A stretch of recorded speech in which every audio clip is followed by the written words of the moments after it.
Your birthday is today, and you almost forgot. Not because you're careless, not because life has been unkind, but because somewhere along the way, the day stopped feeling like yours to celebrate.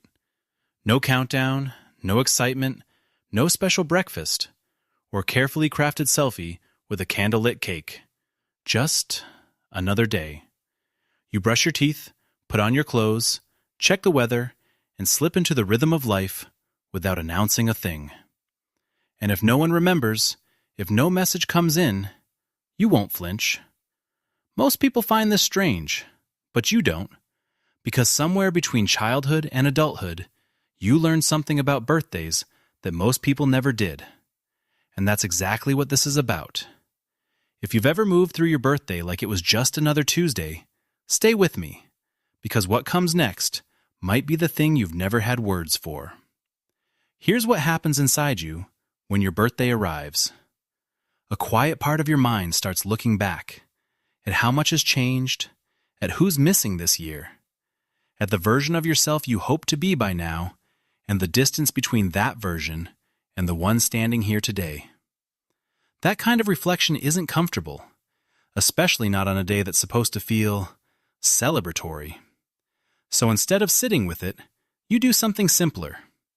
You fold the date into the calendar. You ask nothing of the day, and the day asks nothing of you. Because somewhere along the way, you learned one of the hardest lessons life teaches. Expectations are fragile things. The more you expect from a day, from other people, from the version of yourself you hope to become by now, the more likely you are to end up disappointed. So you stopped expecting, not out of bitterness, out of something that felt, at the time, like wisdom. And maybe it was. But here's what that self-protection quietly cost you. In the stillness of that day, a small voice appears. Is something wrong with me?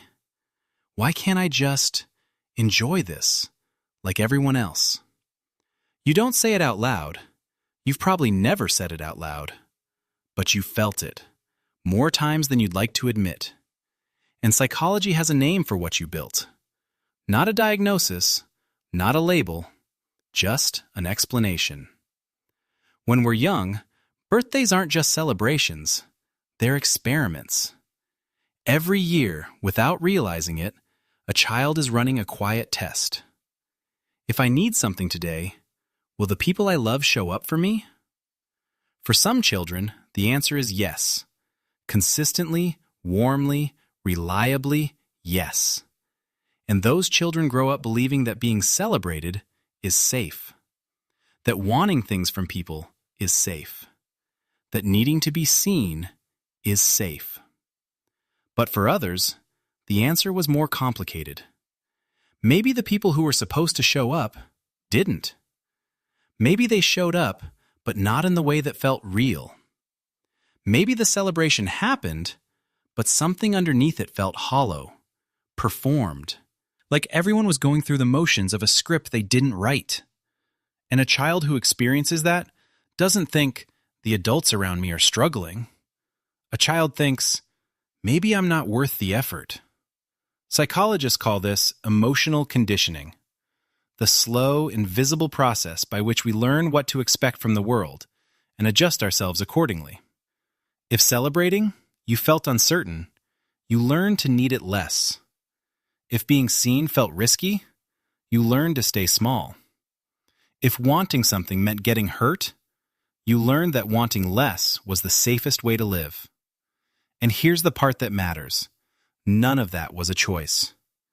You didn't decide one day to stop caring about your birthday. Your nervous system made that decision for you, quietly, efficiently, protectively. The way it always does when something it loves keeps getting complicated. There's another layer to this. Psychologists also found self-reliance as emotional strategy. It sounds like a strength, and in many ways it is, but it comes from a specific place. The moment a person realizes that relying on others makes them feel worthy is a game they can't always win. So they stop playing. Not because they gave up, because they found something more stable. themselves. And that shift from needing external validation to building internal steadiness, that's not damage. That's adaptation. That's the human mind doing exactly what it was designed to do. Find a way to survive. Find a way to stay whole. The question is no longer, is something wrong with me? The real question is, what did I have to go through to become this quiet? Here's what that voice never understood you. You're not someone who doesn't care about connection. You care, more carefully than most. You don't want a party, but you would stop everything for a single message from someone who actually knows your heart. You don't need gifts, but a gesture that says, I see you, not the date, stays with you longer than any celebration ever could. You don't crave attention, but you remember, quietly, the one person who texted at midnight, without being reminded, without making it a performance, just because they thought of you. That's not coldness. That's not someone who has closed themselves off from the world. That's someone who has learned the difference between what feels genuine and what feels like going through the motions. And once you know that difference, once you felt what real connection actually is, the decorated version stops being enough. So you built something instead. An emotional independence so steady that most people mistake it for indifference. But independence is rarely the absence of longing. More often, it's longing that has learned how to hold itself. You still feel the warmth when someone tries. You still carry a small, fragile gratitude, buried beneath layers of calm. You just stopped performing it, and the world decided that meant you didn't feel it. They were wrong. But what if? Have you had it backwards this whole time? Treating your birthday like a normal day. It isn't a sign that something broke inside you. It's a sign that something settled. You no longer need a marked day to feel the weight of your own life. You feel it on a random Wednesday morning when everything is ordinary and still, and somehow, quietly, enough. You feel it in the progress that no one gave you a trophy for, the storms you outgrew, the mornings you chose to keep going, the version of yourself you built, in the spaces between the noise. That's nothing. That's everything most people are chasing and never quite reaching.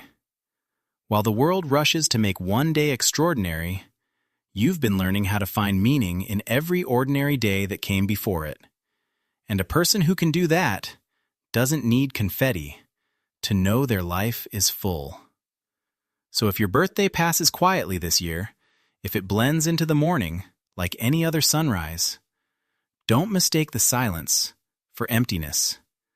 The quietest people in the room, they are often the ones carrying the most. Not burden, not sadness, just depth. A kind of depth that doesn't need to announce itself to know that it's real.